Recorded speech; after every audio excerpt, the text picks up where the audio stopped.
शहरी भागात अशी पद्धत खूप कमी किंवा सध्या तर होतच नाही अशा पद्धती, पण गावाकडे अजूनही या पद्धती चालू आहेत की आपल्या परसबागेतला भाजीपाला शेजारच्या काकूंना देणं वगैरे. तर आज ऑस्ट्रेलियामध्ये माझ्या एका मैत्रिणीने परसबागेतला हा ताजा भाजीपाला मला आणून दिला होता.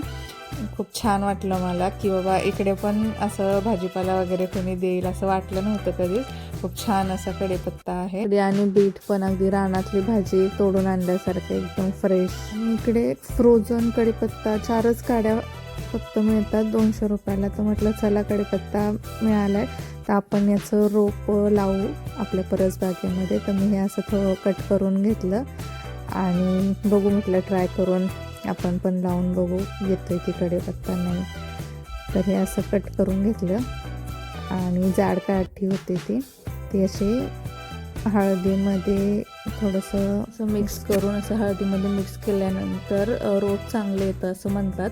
मी पण ट्राय केलं आणि आमच्याही परसबागेत आहे जागा, इकडे लावलीत बरीचशी झाडं, दाखवेन नंतर तुम्हाला. तर हे असं लावले बघू, ट्राय तर केले बघू, कढीपत्ता आल्यानंतर दाखवते मी तुम्हाला नक्की काय होतं ते.